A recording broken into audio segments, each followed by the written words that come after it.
Oral exam. Explain and cite example of the principles of police organization.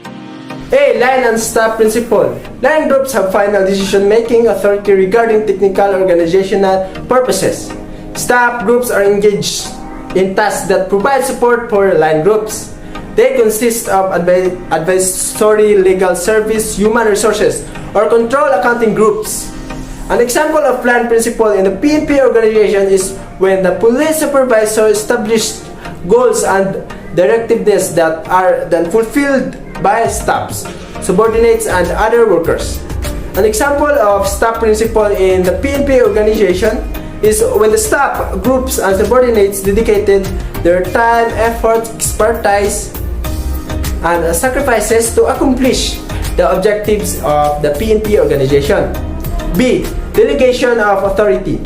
It is a multiplicative process that associates to the growth of the chain of command ensuing in the establishment of the supplementary levels in the organization, formation with the conforming position and officer to undertake the delegated authority.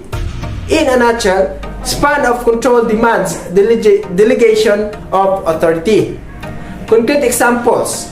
Police supervisor has the responsibility of providing instructions on what work needs to be done, while the police officer received the delegation is responsible for figuring out how the task should be completed.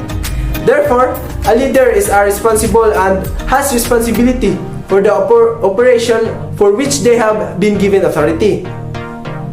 C. Chain of command. It refers to the hierarchy of supervision between the chief of police and every individual within the department. It is a series of positions, each of which is directly commanded by the one immediately above it. It consists of different levels as follows. Top echelon. The topmost level in the chain where the overall responsibility and authority over subordinate commands and units is placed. Middle echelon. The next lower echelon constitutes subordinate commands units operated by the commander in order to accomplish his task. Each of these subordinate commanders is responsible to the command superior for the accomplishment of his assigned task. The regional commands and national support units and provincial city commands NCR district belong to the middle echelon. However, for purposes of clarify, this echelon is further categorized as follows. Police Regional Officer NCOs, Top Middle Echelon Provincial City, Police Officer NCR District Officer, Intermediary Middle Echelon, Municipal Police Officer Numbered Police Station Lower Middle Echelon. Lower echelon comprises the subordinate units further apportioned by subordinate commanders such as the municipal and the city police station. A commander operation has a task to his subordinates to an extent dictated primarily by the nature of the task, availability of material and human resources. Concrete examples are when police officers are involving in a putting together a car on an assembly line.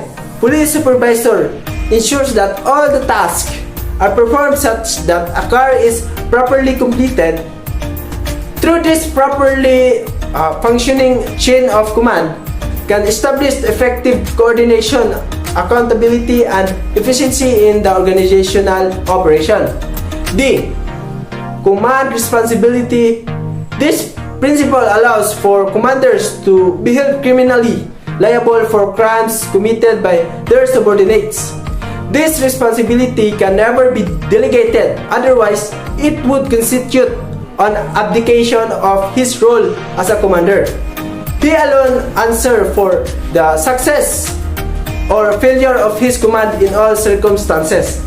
Concrete examples are when military commanders fail to effectively prevent, suppress, or punish the subordinates' war crimes, the commander may be punished for the subordinates' crimes. The superior is responsible for crimes committed by his subordinates and for failing to prevent or punish as opposed to crimes he ordered.